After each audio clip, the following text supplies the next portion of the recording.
Amigos de Radio Victoria, Ojo con Eso Televisión, en esta nuestra alianza hemisférica con Benamérica, vamos a conversar de inmediato con Joel Salas. Él es el director de la Escuela de Trabajo Social de la Universidad del Zulia. Y por supuesto, yo quiero, después de saludarte, Joel, y saludar a toda la audiencia del Zulia y a nivel hemisférico, o sea, hablar de un tema que tú me lo sugeriste y que justamente era de los que yo tenía previsto, porque encaja dentro de lo que la diáspora ha significado.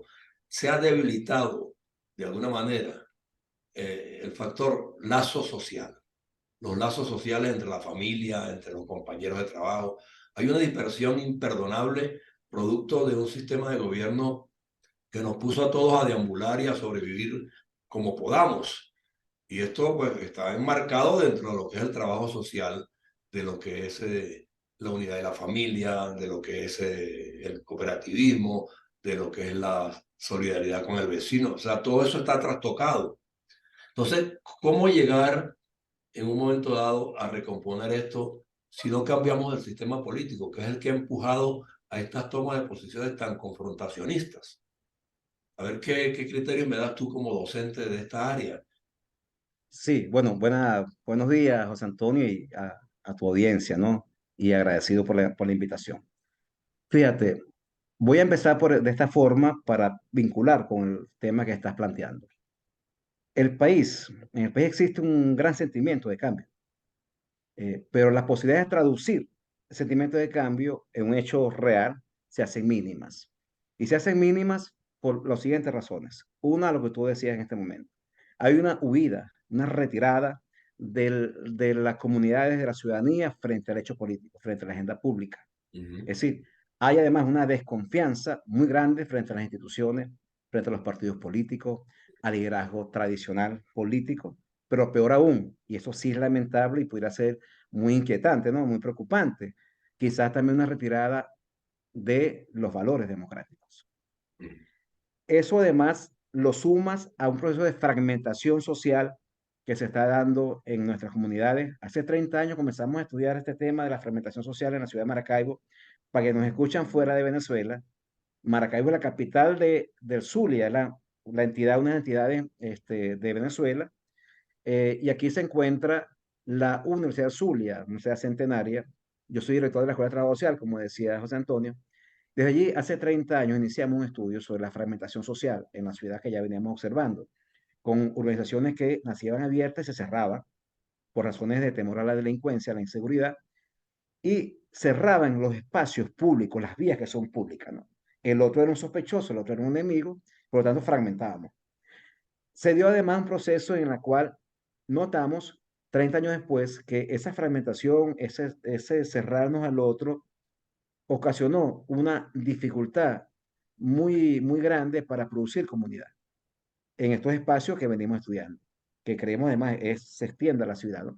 Producir comunidad no es otra cosa que establecer nexos entre los miembros de la comunidad, establecer tejido social, cohesión, propósitos comunes, una estructura común que nos unifique en función de un proyecto. Eso está en declive. Está en declive porque reina hoy un individualismo.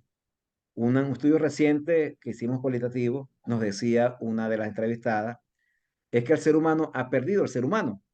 Ella refería era que los principios de solidaridad, de cooperación, de comunidad se han perdido en estas comunidades que ella dice tienen viviendo ahí 30, 40 años y que son más o menos viene observando en las últimas décadas.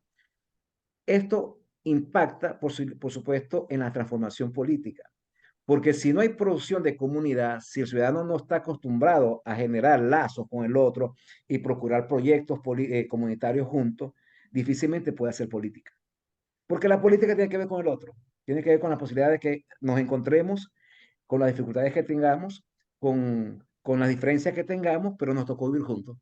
¿Cómo hacemos para no matarnos? Así de manera muy llana, ¿cómo hacemos para vivir juntos de la mejor forma, de muy bienestar? Entonces hay un creciente individualismo que se está dando, que estamos notando y nos parece muy preocupante, porque eso anula la posibilidad de hacer la política. Si anula la posibilidad de hacer la política, entonces hacer el cambio político se nos pone cuesta arriba.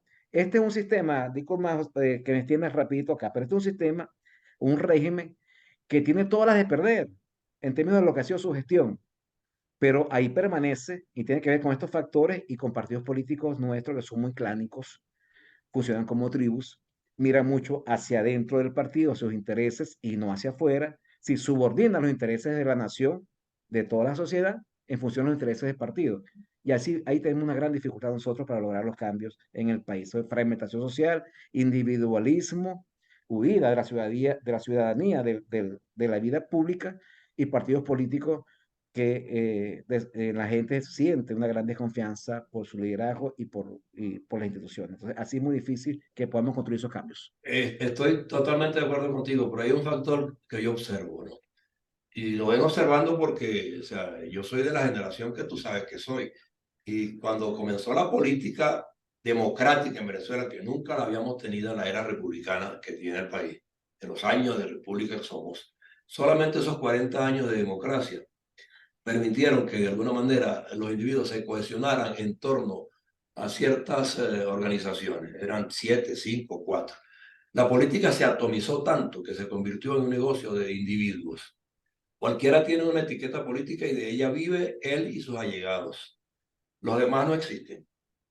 Son franquicias. Son franquicias, exactamente. Se convirtieron en eso, franquicias y marcas para vender algo. Me vendo yo y le vendo al Estado la posibilidad de que me compre a mí para yo estar de su lado. Pero no hay espontaneidad en la identificación de propósitos, ni en una doctrina, ni en ningún postulado. Y yo siento que esa atomización es de tal grado que hoy tenemos 40 y tantos individuos compitiendo para ser el candidato presidencial de la oposición. Yo pregunto, ¿de cuál oposición? Si cada uno tiene unos intereses particulares, si cada uno va en una dirección distinta, ya no podemos hablar de derecha y de izquierda. Hay media, hay intermedia, hay baja, hay arriba, hay abajo. O sea, ahí hay de todo. Es un gamelote completo. Entonces, frente a ese panorama, ¿tú no crees que es hora de que desde alguna instancia se comience a plantear que se limite de alguna manera, por vía legal, constitucional, como sea, que quien aspire a dirigir el país tiene que corresponderse con una organización robusta, eh, calificada desde el punto de vista académico, con miembros y directivos que de alguna manera tengan los puntos suficientes como para agenciar cambios y propósitos y programas y proyectos? Yo sí Porque creo, José Antonio. Estoy de acuerdo contigo porque el ejercicio del gobierno no solamente es político, también es técnico, es de ujú, conocimiento, ajá, es de saber, de comprender sociedades y de saber los grandes temas de una sociedad, de un Estado. Tú hablas de 43, quizás hasta más candidatos, y todos se comportan, José Antonio, como si fueran el gran líder del país. No lo ujú, son. Esos que hoy están compitiendo en las primarias, por cierto, que está muy fría, que no enamora a nadie, no entusiasma a nadie, por lo que ya venimos diciendo, eso es una guerra de enanos. ujú, Son liderazgos muy pequeñitos. Cuando dice que fulano tal está apuntando las encuestas, es sobre un universo que no pasa al 10%. ujú. O sea, Así el es. techo es bastante bajo, pero se comportan como si fueran realmente el Sí. gran representante de la opinión y de los sentimientos de los venezolanos. No han entendido eso todavía.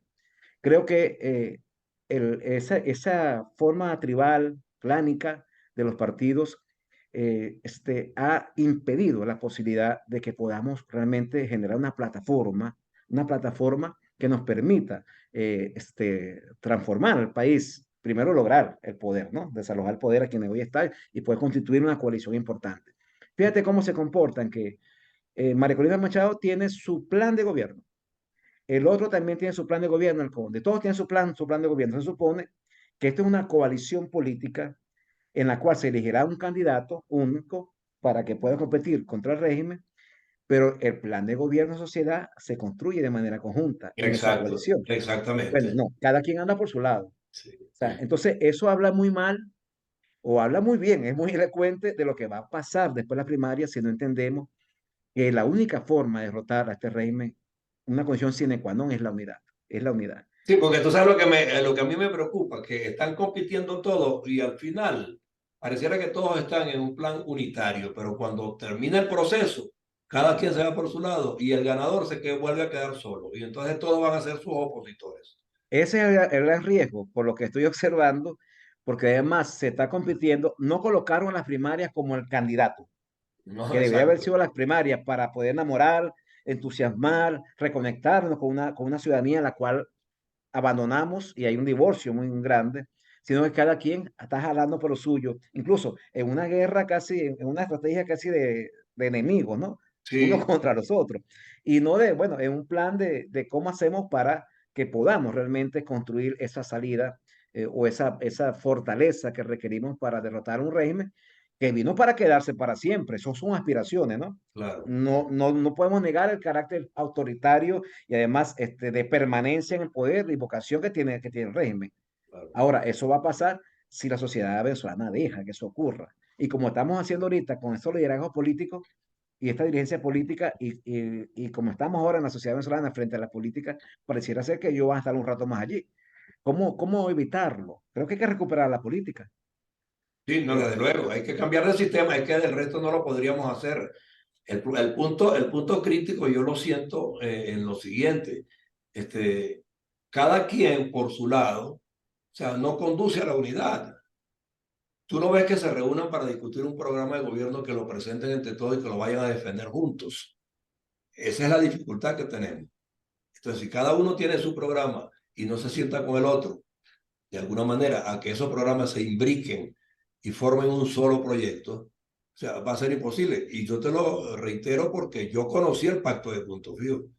Yo era un joven empezando el periodismo, pero uno logró medir el talante de cada uno de los tres líderes que conformaron ese pacto, que tendrían ideologías distintas y puntos de vista distintos, pero que a la hora de defender lo que había que defender, lo hicieron todo en una sola voz. Ayer entrevistaba en mi programa de radio a un profesor, un colega, y le preguntamos qué diferencia había entre ese liderazgo de la generación del 28 Uh -huh. con la actual.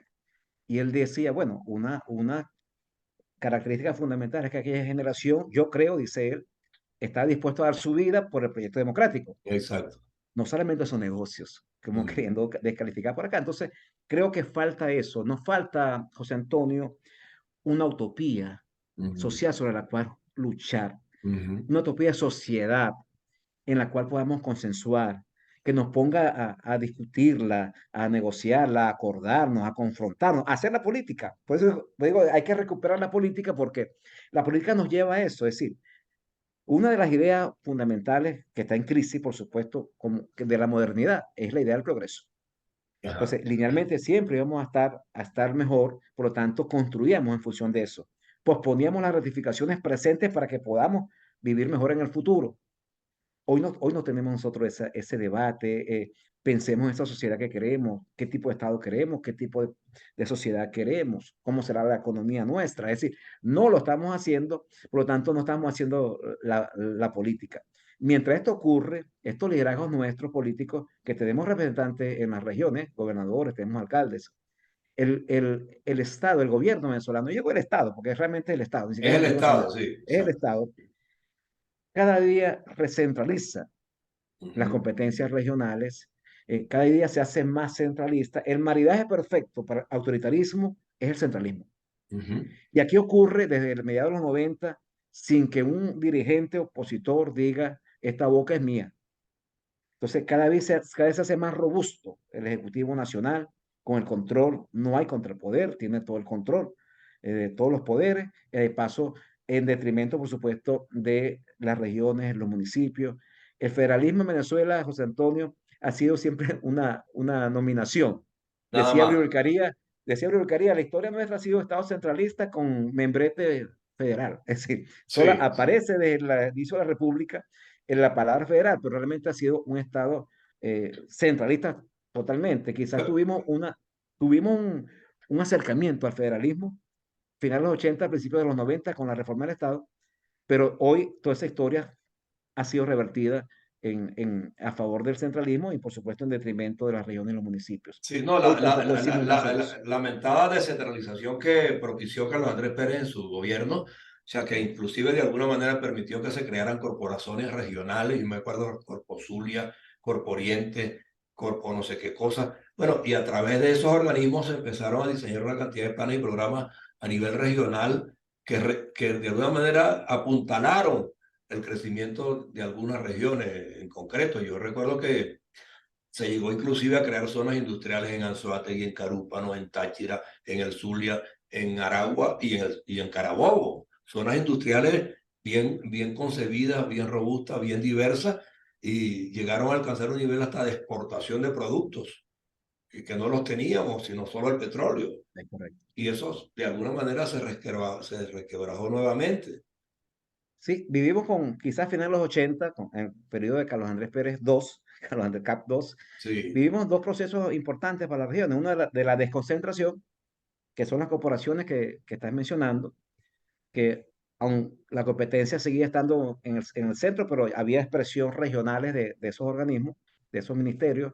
Y la otra es la descentralización, que ahí tuvimos entonces la elección de gobernadores, la elección de alcaldes, la transferencia de competencias en materias importantes como la salud, por ejemplo, la educación, ujú, es decir, y ayudó a tener mayor control de la ciudadanía sobre dónde estaban las decisiones, porque las acercamos a la ciudadanía y eso, por supuesto, exacto, fortalece la democracia. exacto. Pero hoy estamos de vuelta, ¿no? Al centralismo, pero además logramos, y yo formé parte del equipo que diseñó y promovimos la ley de asignaciones económicas especiales, que le permitió recursos importantísimos a las regiones, igual tuvimos el FIDE, todo eso, Exacto. hermano, lo echaron para atrás, y aquí voy a insistir, sin que nuestros liderazgos regionales y locales digan esta boca es mía, un silencio ensordecedor, Sí, sí, los mismos dirigentes regionales se silenciaron a sí solos, a sí totalmente. mismos. Sí. Ahora, pero veo un factor que a mí también me angustia mucho, hablando de lo que es lo social.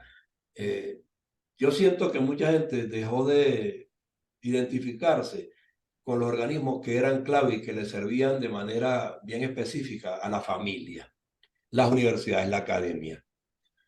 La academia creció, se robusteció, eh, bueno, produjo los profesionales de todo tipo, los especializó adentro y afuera.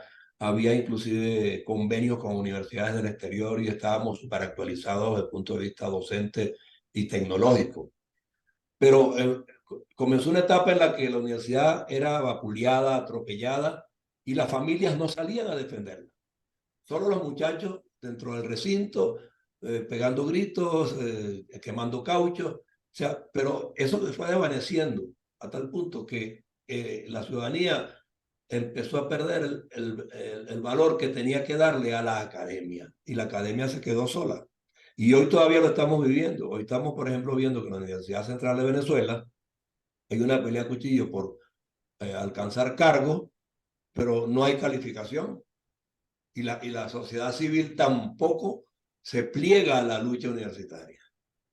Sí, por lo que bueno, es parte de lo que te decía al inicio, ¿no? De la fragmentación y la pérdida de interés de la ciudadanía por sus instituciones, es la búsqueda individual de resolver problemas y de atención, es el narcisismo, ¿no? Esa mirada excesiva hacia adentro, en detrimento, por supuesto, de los intereses colectivos. La sociedad está muy sola. Muy Las solas. instituciones como la universidad están muy solas en esta Sí. lucha que hemos dado de violación a la autonomía, por ejemplo, Ujú, que ha sido de ese proceso de asfixia presupuestaria para ujú. aniquilarla prácticamente, ponerlas de rodillas. No obstante, ahí hemos estado luchando, ¿no?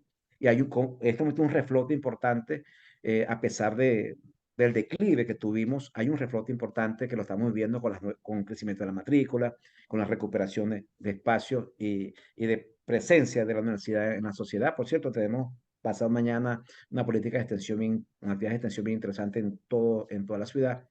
Pero además hemos perdido cosas más importantes de las instituciones, que es la posibilidad de que actores socializantes puedan socializar a nuestros miembros, a nuestros muchachos, en principios, como decía, valores democráticos, por ejemplo. Y el La ético, familia, el ético por encima de todo. sí, claro, así es.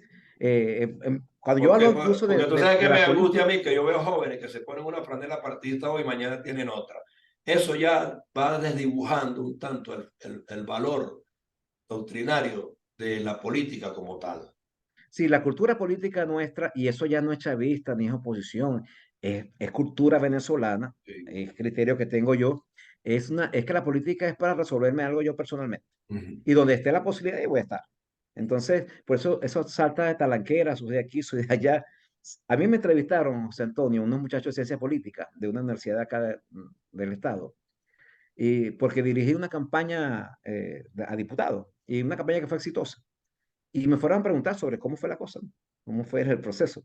Sí. Y después que terminamos la entrevista, yo les pregunté, ¿ustedes pertenecen al partido político? Sí, somos de X partido político. Ujú. ¿Y por qué están allí? Porque ahí están las posibilidades económicas. Fue lo que me dijeron. Fíjense. Es Entonces triste sí oír eso, es tuviésemos. muy triste oír eso en los Triste, jóvenes. sí.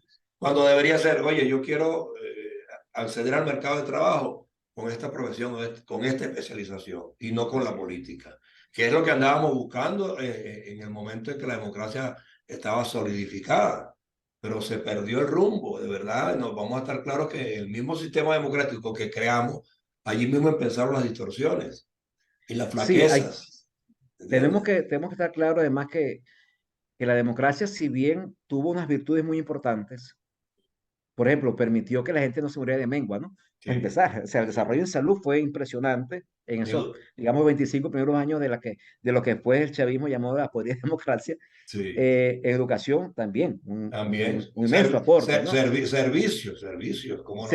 Servicio, claro. Entonces, si bien eso es importante, también el proceso de deterioro, ¿no? Que yo diría que son quizás los 10, 15 últimos años de lo que se llamó los 40 años de la democracia, antes que llegara el chavismo al poder, un proceso de deterioro, sobre todo moral, ¿no? Ujú.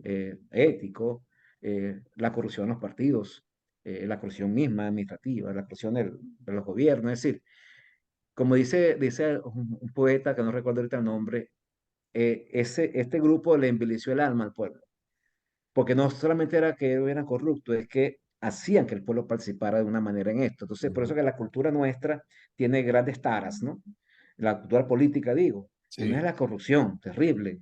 La sí, otra es el clientelismo, el caudillismo que impera mucho en los partidos y y no les permite ver más allá de su cenáculo, de su grupo. exacto, sí. El nepotismo, entonces el compadrazgo, eso Eh, es parte de nuestra cultura política y son, digamos, grandes retos culturales a vencer.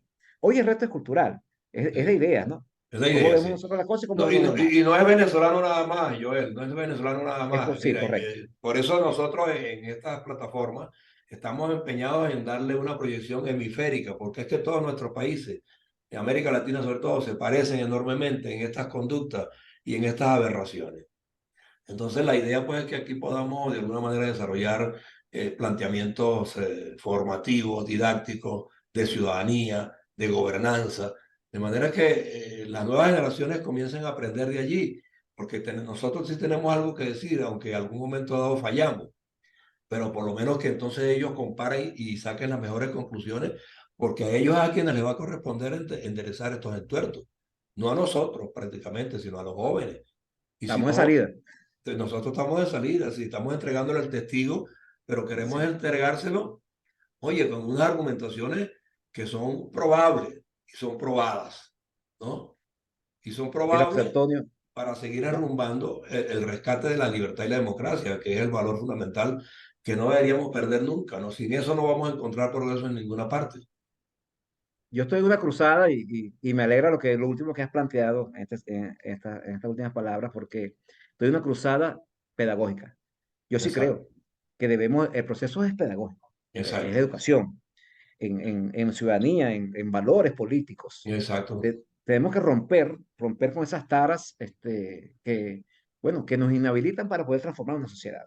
así es. Y la diferencia, nosotros sacamos al chavismo del poder y llegamos con esta misma cultura política que compartimos realmente, porque es venezolana, es latinoamericana, como tú decías, y Sí, los grandes cambios no lo vamos a lograr. O sea, la transformación es cultural, es es cultural. totalmente cultural y creo que los partidos deben renovarse totalmente, deben replantearse Sí. su existencia, deben actuar más en función, más abierto a la sociedad No, y que y deben, no hemos tocado tampoco el tema de las comunicaciones, que de alguna manera le estrangularon a tal punto que nosotros teníamos por lo menos sintonía con la gente a través del mensaje que transmitíamos, para que siguieran preservando y luchando por la democracia. No nos dejan decirlo siquiera. La palabra democrática molesta. Entonces, nosotros tenemos que rescatar canales de comunicación con el ciudadano común y corriente, con esa sociedad civil de la que hablamos, y esos canales están hoy día aquí en las redes.